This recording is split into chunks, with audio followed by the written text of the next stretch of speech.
அப்பொழுது கர்த்தர் மோசேயை நோக்கி, இன்னும் ஒரு வாதையை பார்வோன் மேலும் எகிப்தின் மேலும் வரப்பண்ணுவேன். அதற்குப் பின் அவன் உங்களை இவ்விடத்திலிருந்து போக விடுவான். சமூலமாய் உங்களை போக விடுவதும் அல்லாமல் உங்களை இவ்விடத்திலிருந்து துரத்தியும் விடுவான். இப்பொழுது ஒவ்வொருவனும் அவனவன் அயலானிடத்திலும் ஒவ்வொருத்தியும் அவளவள் அயலாளிடத்திலும் வெள்ளி உடைமைகளையும் பொன்னுடைமைகளையும் கேட்கும்படி ஜனங்களுக்கு சொல் என்றான். அப்படியே கர்த்தர் ஜனங்களுக்கு எகிப்தியரின் கண்களில் தயை கிடைக்கும்படி செய்தார். மோசே என்பவன் எகிப்து தேசத்தில் பார்வோனுடைய ஊழியக்காரன் பார்வைக்கும் ஜனங்களின் பார்வைக்கு மிகவும் பெரியவனாயிருந்தான். அப்பொழுது மோசே, கர்த்தர் நடுராத்திரியிலே நான் எகிப்தின் மத்தியிலே புறப்பட்டு போவேன். அப்பொழுது சிங்காசனத்தின் மேல் வீற்றிருக்கும் பார்வோனுடைய தலைப்பிள்ளை முதல் இயந்திரம் வரைக்கும் அடிமை பெண்ணுடைய தலைப்பிள்ளை வரைக்கும் எகிப்து தேசத்தில் இருக்கிற முதற்பேர் அனைத்தும் மிருக ஜீவன்களின் தலையீற்று அனைத்தும் சாகும் என்று உரைக்கிறார் என்று சொன்னதுமன்றி, அதனால் எகிப்து தேசம் எங்கும் முன்னும் பின்னும் ஒரு காலம் உண்டாகாத பெரிய கூக்குரல் உண்டாகும்.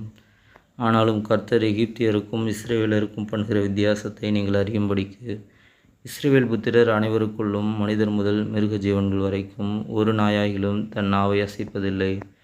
அப்பொழுது உம்முடைய ஊழியக்காரராகிய இவர்கள் எல்லாரும் என்னிடத்தில் வந்து பணிந்து, நீயும் உன்னை பின்பற்றுகிறவர்கள் யாவரும் புறப்பட்டு போங்கள் என்று சொல்லுவார்கள். அதன் பின் புறப்படுவேன் என்று சொல்லி உக்கிரமான கோபத்தோடே பார்வோனை விட்டு புறப்பட்டார்.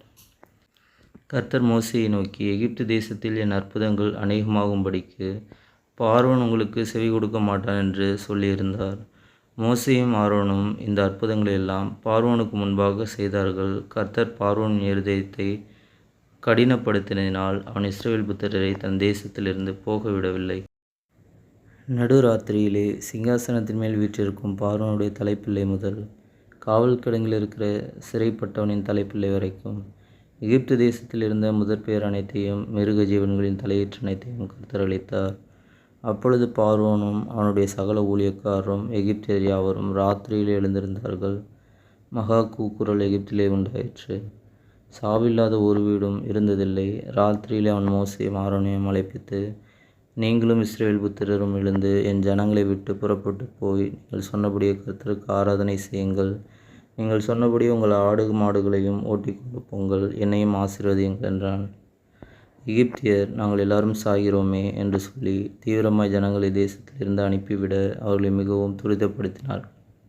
பிசைந்த மா புளிக்கும் முன் ஜனங்கள் அதை பத்திரத்துடனே தங்கள் வஸ்திரங்களில் கட்டி தங்கள் தோள் மேல் எடுத்து கொண்டு போனார்கள். மோசே சொல்லியிருந்தபடி இஸ்ரவேல் ஜனங்கள் எகிப்தியரிடத்தில் வெள்ளியுடைமைகளையும் பொன்னுடைமைகளையும் வஸ்திரங்களையும் கேட்டார்கள். கர்த்தர் ஜனங்களுக்கு எகிப்தியரின் கண்ணில் தயை கிடைக்கும்படி செய்ததினால் கேட்டதை அவர்களுக்கு கொடுத்தார்கள். இவ்விதமாய் அவர்கள் எகிப்தியரை கொள்ளையிட்டார்கள்.